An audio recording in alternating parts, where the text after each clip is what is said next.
If it looks like I've been crying, it's because I was. I,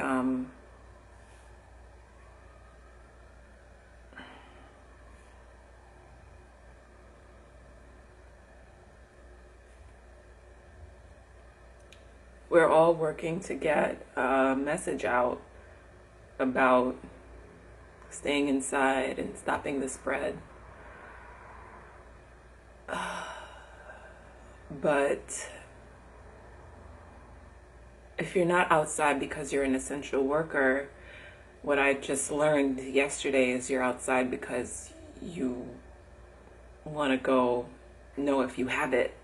You know, in the beginning, working in the emergency room, when this all began, was like this mass hysteria about knowing if you have it. And trust me, I understand this is something new. It's not well understood. You begin to have, a fever or a cough or a body ache, and you wonder, like, is this it? So you feel compelled to get tested, or it's highly infective. So if somebody in your office or somebody that you were close with tested positive, you're like, oh crap, now I have a fever. Do I have it too? So then you feel compelled to like go check, right?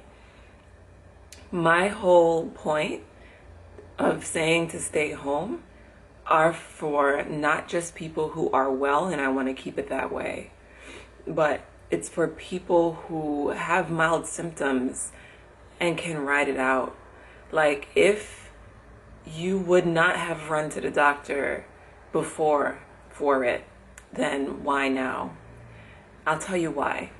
Because the media is showing us that when one person gets it, the next person gets it, and testing is so limited, and this person died and it took them 5 visits before they finally got tested. And I'll be real with you, I want everyone to get tested, symptomatic or not. That's what I would love, so that we can know. Why not just know?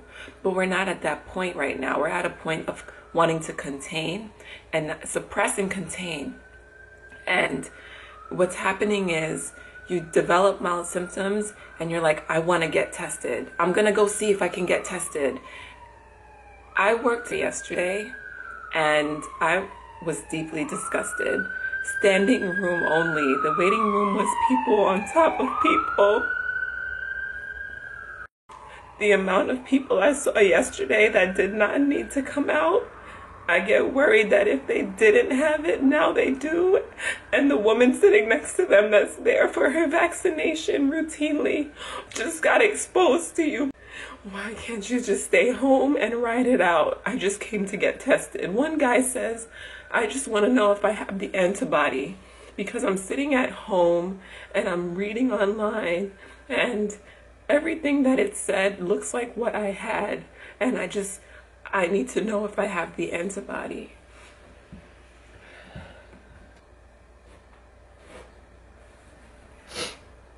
And I said to him, so you want to know if you had it?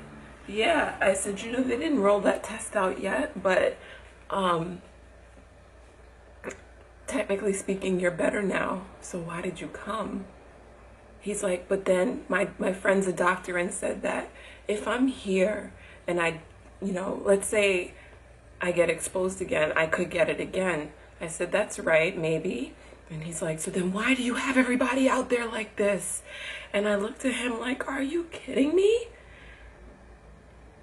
First of all, I don't have everybody out there like this. But why are you outside? Why aren't you home? But I'll tell you why. Part of me blames him for not following the stay-at-home instructions. But part of me, I don't blame him, because the anxiety has him in the house, running amok, reading the internet, seeing this information, and now he's worried.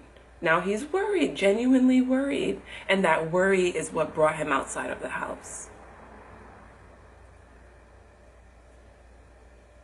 I have many friends who have flu-like symptoms, and they're like, I'm going to go see if I can get a test. Sit at home. Stay home. Can you breathe? Yes.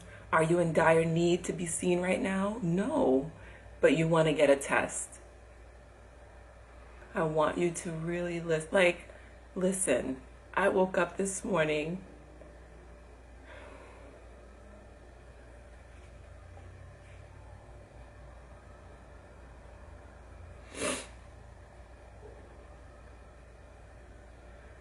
I get up every morning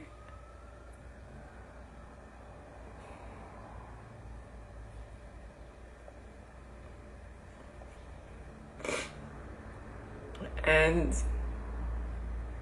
I try to keep my thoughts positive.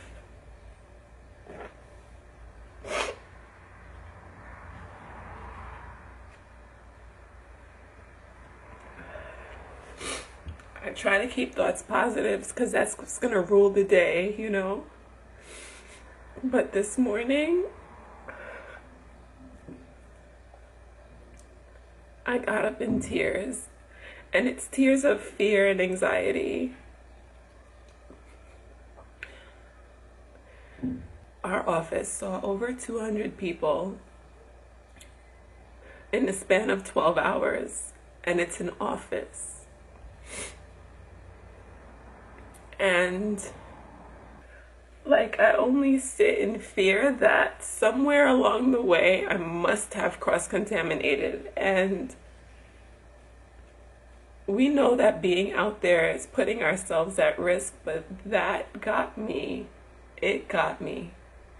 I'm here for my patients. I'm here to help them. But I need my patients to also be there for me. Like, you have to realize that you, with your mild flu-like symptoms that could be the coronavirus, could sit home and ride it out, get better, and move on with your life. Like,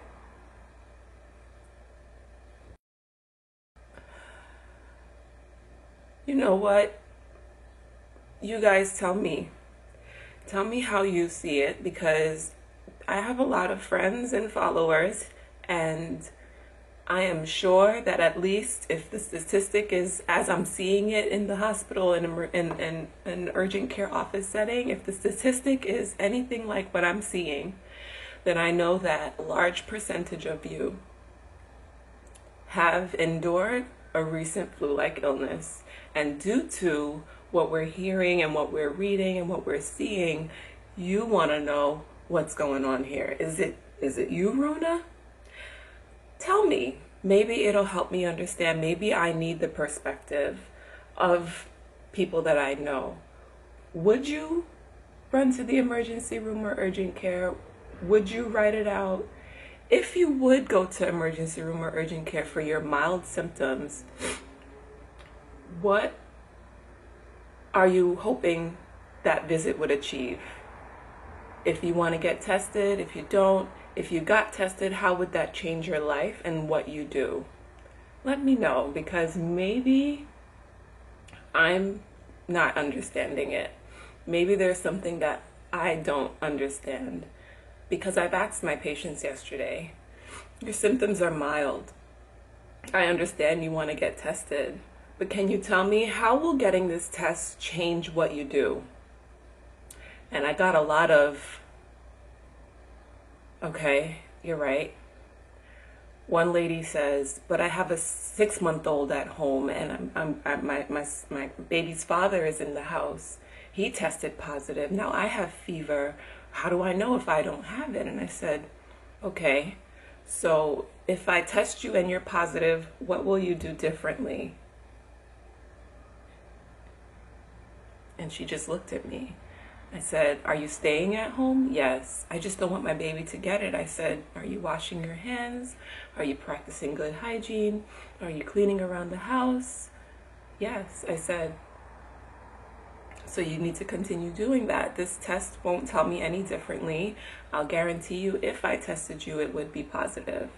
So I want you to think about what you would do differently, knowing that. Another guy says that his fiance tested positive, and then he had a fever of 102 the night before. And the same thing, he just wants to get tested. And I said, if I test you and it's positive, what will you do differently? Your oxygen is 99%. You're breathing and speaking in full sentences. You don't look short of breath. So the mild symptoms could just stay home. And there's this fixation about, oh, one guy says, well, I need to know if I test positive because the time that I'm home, I want my job to pay me.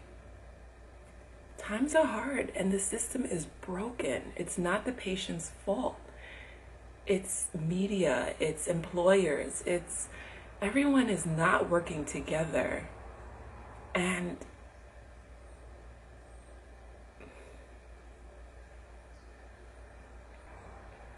the world needs to do better. I don't blame my patients. It's the world. It's society. It's the information we're receiving. And that's why I'm trying to change the narrative.